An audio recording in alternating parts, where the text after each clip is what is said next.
ব্রাজিলের গলার কাটা হয়ে বিঁধে আছেন ভিনিসিয়াস জুনিয়র।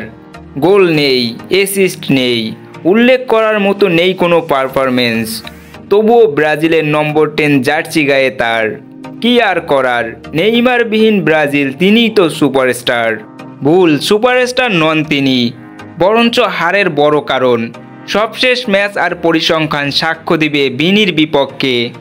ব্রাজিল দল এতটাও ছোট দল নয়। রেকর্ড সামর্থ্য কিংবা লিগেন্সি সবই তো আছে, নেই কেবল ধারাবাহিকতা। আর এই নৌকার হাল ধরার কথা যার, সেই ভিনি হয়ে আছেন দিশেহারা। সবশেষ ম্যাচে ভিনির পারফরমেন্স হতাশাজনক। 7-এর নিচে রেটিং, বলটা ছাড়া আর সংখ্যার 44 অন টার্গেট, শট 1টি, গোল 4, সফল ড্রিবলে আর রেকর্ড আছে। বলার মতো এসব তো মামুলি। ব্রাজিল তার কাছ থেকে চায় গোল, কিন্তু সেসব ভিনি পারে না। সবশেষ গোল পেয়েছে মার্চ মাসে কলম্বিয়ার বিপক্ষে। এরপর আর্জেন্টিনা ও ইকুয়েডরের বিপক্ষে খেললেও গোল আসেনি। গোল খরায় পড়ে আছে ভিনিসিয়াস জুনিয়র। নেইমারের পর তিনি ব্রাজিলের বর্তমান সেরা তারকা। তার দিকে তাকিয়ে আছে গোটা সেলেসাও ভক্তকুল।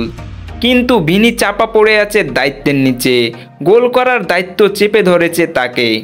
হাফ ডজন গোল আছে ভিনির ঝুলিতে। এসব দিয়ে কি হবে গুরুত্বপূর্ণ ম্যাচগুলোতে যখন থাকে গোল শূন্য। ইকুয়েডরের বিপক্ষে একটা শর্ট অবশ্য নিয়েছিলেন তিনি, পোড়া কপালে কাটেনি গোল খরা। প্রতিপক্ষের কিপার সে শটটি ফিরিয়ে দিয়ে এবারও ভিনিকে রাখে গোল শূন্য। আর্জেন্টিনার বিপক্ষে হার, ইকুয়েডরের বিপক্ষে ড্র। কোনো মতে ব্যর্থতা ঠেলে দাঁড়াতে পারছে না ব্রাজিল।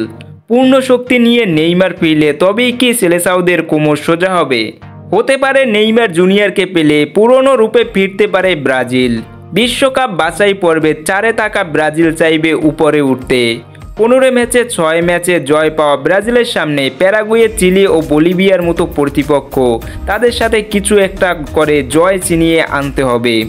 সকল প্রকার খেলাধুলার আপডেট পেতে চ্যানেলটিকে সাবস্ক্রাইব করে রাখবেন এবং ফেসবুক থেকে দেখে থাকলে ফেসবুক পেজটি ফলো দিয়ে রাখবেন।